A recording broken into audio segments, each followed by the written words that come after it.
All right. Welcome. Fade to Black breaking news for this Monday, April 3rd, 2023. This is all of the news that you need. I'm Jimmy Church. Let's get straight to it.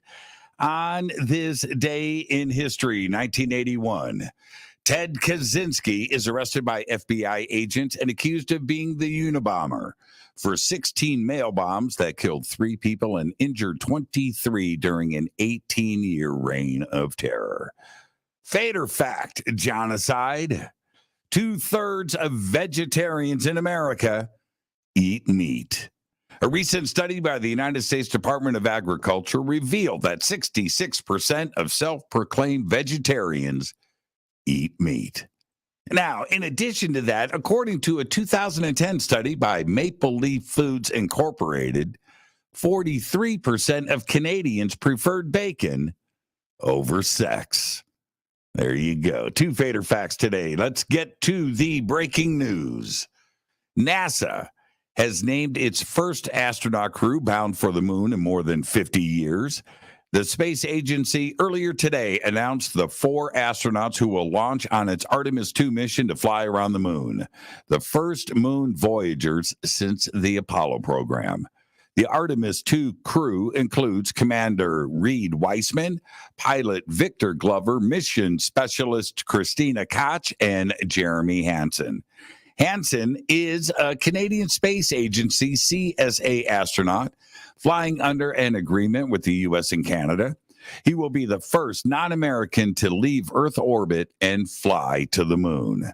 Targeted for launch in late 2024, Weissman, Glover, Koch, and Hansen will lift off aboard NASA's Orion spacecraft atop a Space Launch System SLS rocket from Pad 39B at the Kennedy Space Center in Florida. I've got more NASA news. NASA has set up a new office to manage the agency's crewed activities at and around the moon and Mars. NASA Administrator Bill Nelson said in a statement, and I quote, "The Moon to Mars Program Office will help prepare NASA to carry out our bold missions to the moon and land the first humans on Mars," end quote. The new office, which was required by the 2022 NASA Authorization Act, will be part of the agency's Exploration Systems Development Mission Directorate and report to that organization's leader, Jim Free. Scientists have filmed a fish swimming at an extraordinary depth in the ocean, making it the deepest observation that has ever been made. The species, a type of snailfish, was filmed, check this, swimming at a depth of 27,349 feet. It was filmed by an autonomous lander dropped into a trench south of Japan. The lead scientist said the snailfish could be at or very close to the maximum depth any fish can survive. And that is incredible. Check this out.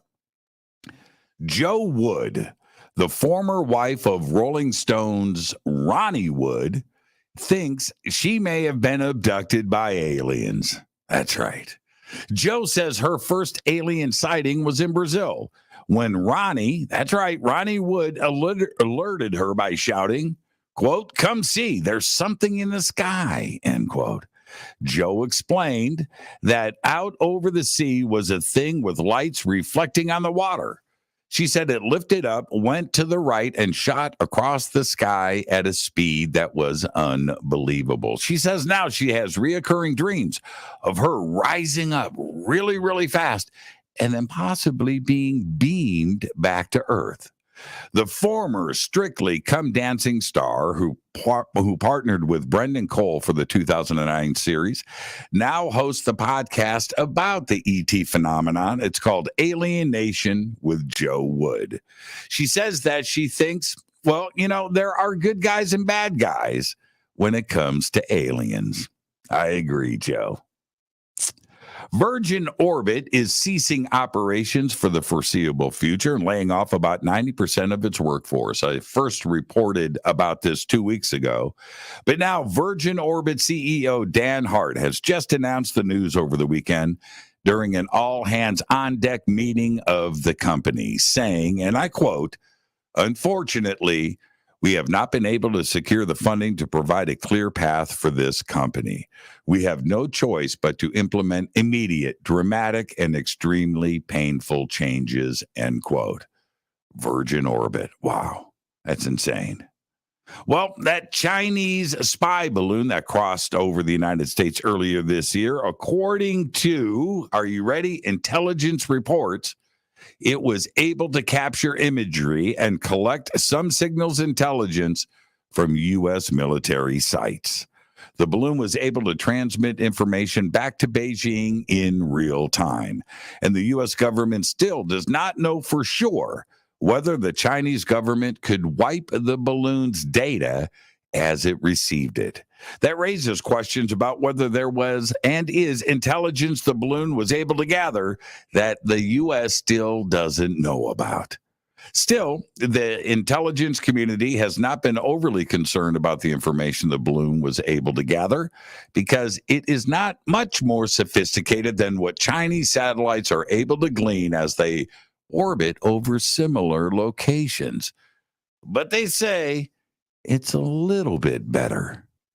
I'll keep you posted. Now, finally, I'm going to leave you with this. VIP Twitter users woke up on Saturday expecting to have lost their coveted blue verification check marks because of the announced purge by Elon Musk. But instead, Twitter targeted a single account, the New York Times.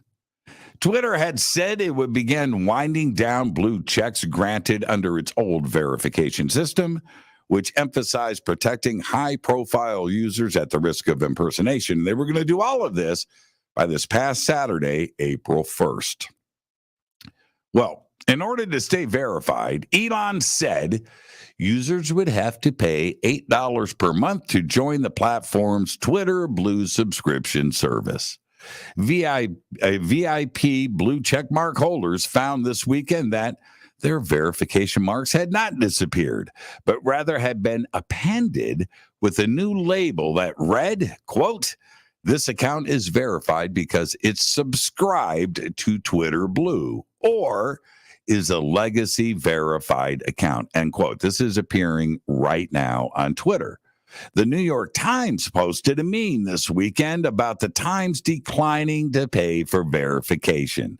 So Elon responded in a tweet saying, quote, "Oh, okay, we'll take it off then," end quote. He then lashed out at the Times in a series of tweets that claimed the outlet's coverage is boring and propaganda. There you go. That's all of the Fade to Black breaking news that you need for this Monday, April 3rd, 2023. Fade to Black breaking news is produced by Renee Newman. I'm Jimmy Church. Go Backley Teppy.